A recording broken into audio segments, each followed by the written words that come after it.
Welcome to Meet the Candidate with your host, Sue Lonnie Madsen.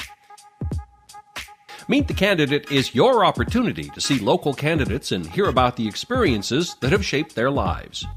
Meet the Candidate is a nonpartisan community project brought to you by our friends at Greater Spokane Incorporated, Ponderosa Republican Women's Club, We Believe, We Vote, and Better Spokane. Now, here's Sue Lonnie. Okay, welcome to Meet the Candidate, and my guest for this session is Marcus Riccelli, who is running for 3rd Legislative District, State Representative, Position 1.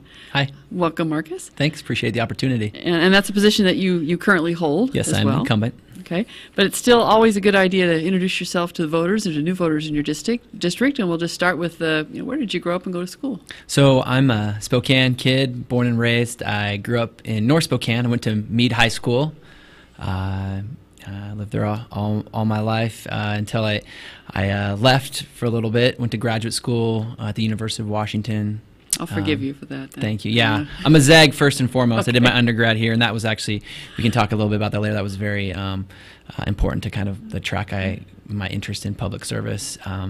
Lived in some other places, Washington, D.C., North Carolina, Colorado, Minnesota, but then, the call came back, and I love this city. We're very lucky to be here. So. Well, what are some of the activities and things that really drew you into life in school and in Gonzaga? Well, I wasn't one of those folks who was ASB president in high school and did all those things. I kind of had my political awakening my senior year at Gonzaga. That Jesuit philosophy, that core value that they really impressed upon us to serve others, translated to public service for me. I was inspired there. My roommates also were kind of wondering why I was watching C-SPAN for fun. So I knew I had a little bit of an interest. I was a business major, though, and I was going to go work in the financial services, and kind of walked into a campaign office and got involved and really felt drawn to the public service aspect. Okay. Well, you mentioned that you had lived in a few other places, and certainly travel is a way of another kind of gaining education. What are some things you maybe learned from that travel? Well, definitely the pace. When I touched down in Washington, D.C., I was not expecting. I also think culturally is more diverse area than Spokane. So just being introduced, there was an international flavor in Washington, D.C. there that broadened my worldview and perspective. When I was in Seattle, I certainly got a flavor for what it's like to live on the west side of our state and understand some of the transportation issues that they face, and kind of the different perspective. For me, as a Democrat, it was interesting to go onto campus and where there's a lot of more, I would say, left-leaning activity coming from the east side of the state. So I feel like I've got perspectives that have helped me a lot, being one of only 3 Democrats in our legislature east of the Cascades. I think I've gotten broad perspectives. When I lived in Washington, D.C., my roommates, one of them actually worked for one of the most conservative senators in the U.S. Senate, and we'd go out on Sundays, we'd have brunch, we'd disagree on a number of things, but we could figure out some things we could agree upon. And that really, I think, when I came into the legislature, I talked to my Republican colleagues. It was interesting. We still, unfortunately, I think, to some respects, sit divided by party. Mm-hmm. But when I came in, we had 55 members, so I was on the other side of the aisle. And sometimes the Republicans would forget I was there, and they'd hand me their amendment type things. But I said, I'm going to be a hard guy to hate. I'm an Eastern Washington Democrat. I got to work with folks on both sides of the aisle, and that's kind of the mentality that I bring. And we've been able to solve a lot of problems, and I'm proud of that mentality.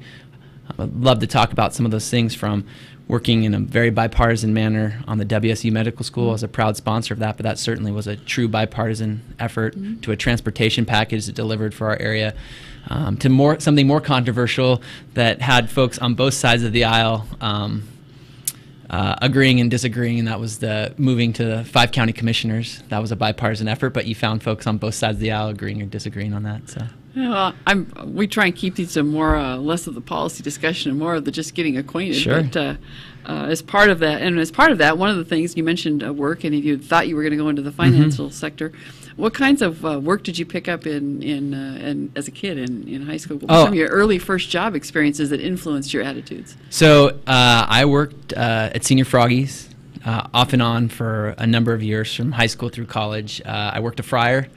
I washed dishes. I worked up front. So that was important to me. The work ethic to show up on time, to be somewhere, to get a paycheck.